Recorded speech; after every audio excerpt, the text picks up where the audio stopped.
బాబుకు రేవంత్ సంక్రాంతి గిఫ్ట్, రాష్ట్రానికి చారిత్రక ద్రోహం, జల హక్కులకు మరణ శాసనం, టీఎన్ లింకుకు ప్రభుత్వ పూర్తి సహకారం, విచారణార్హత లేని పిటిషన్ వేయడమే నిదర్శనం, బీఆర్ఎస్ రాజీ లేని పోరాటం, మాజీ మంత్రి హరీష్ రావు స్పష్టీకరణ. ఇక మీరు నిజానికి మీరు కొట్లాడుతున్నారు, మీకు చేతనైనంత కాడికి కొట్లాడుతున్నారు, మీ శక్తి వంచన లేకుండా కూడా కొట్లాడుతున్నారు. కానీ ప్రతిపక్ష పార్టీగా మీరు ఎంత కొట్లాడినా అక్కడ కేంద్రంలోనేమో బీజేపీ ఉన్నది, ఇటు రాష్ట్రంలో కాంగ్రెస్ ఉన్నాయి, అటు పక్కన టీడీపీ ఉన్నాయి. వీళ్ళు ముగ్గురు స్నేహితులే కాబట్టి తెలంగాణకు అన్యాయం జరుగుతున్నా కూడా, మీరు కొట్లాడుతున్నా కూడా జరగవలసిన నష్టం అయితే ఇప్పటికీ జరిగిపోయింది. ఇప్పుడు ఆ ప్రాజెక్టును ఆవకపోతే మనకు 48 టీఎంసీల వాటరు ఎత్తుకపోయినట్టే.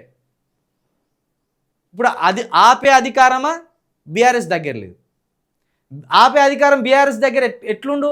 8 మంది ఎంపీలను 10 మంది ఎంపీలను మనం గెలిపిస్తే ఈ ఎంపీలు పోయి పార్లమెంట్లో దీన్ని చర్చకు పెట్టి పార్లమెంట్లో లడాయి చేస్తే ఈ పిఎన్ లింకు ఆగేది, పోలవరం నల్లమాల సాగర్ లింక్ ఆగేది.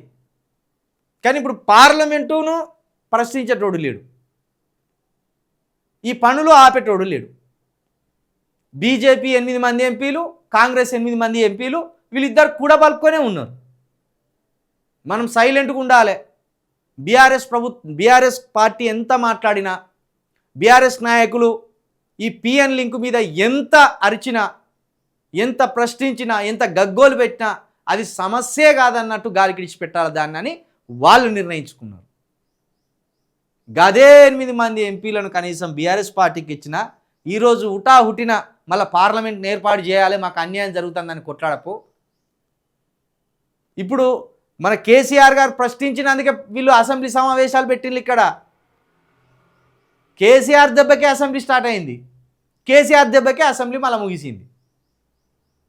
అట్లా ఒక 10 మంది ఎంపీలను ఇస్తే ఆట ఆడుకుని ఈరోజు ఇక్కడ రేవంత్ రెడ్డి ప్రభుత్వాన్ని కావచ్చు, అక్కడ చంద్రబాబు నాయుడు ప్రభుత్వాన్ని కావచ్చు, కేంద్రంలో ఉన్న ఇదే బీజేపీ ప్రభుత్వాన్ని కావచ్చు, ముప్పు తిప్పల పెట్టు. ఇద్దరు ఎంపీలు ఉన్నప్పుడు తెలంగాణ రాష్ట్ర సాధనకు వాళ్ళు నడుం బిగించలేదా? ఇద్దరు ఎంపీలు కలిసే టోటల్గా ఇక్కడ ఉన్న ఎంపీలందరినీ పోగేయలే, వాళ్ళు భయం రాజేయలే. ఆ ఇద్దరు ఎంపీలే పార్లమెంట్లో మాట్లాడి తెలంగాణ రాష్ట్ర సహకారం చేయలే. మరి అసలు ఒక 10 మంది ఎంపీలను ఇస్తే ఈరోజు మన నీళ్ళు ఎత్తుకపోవునా? ఎవడన్నా ఓ 10 మంది ఎంపీలను గెలిపిస్తే మళ్ళీ మన నీళ్లు పోవునా, మన నిధులు పోవునా, మన హక్కులు పోవునా? అర్థం చేసుకోవాలి ప్రజలు.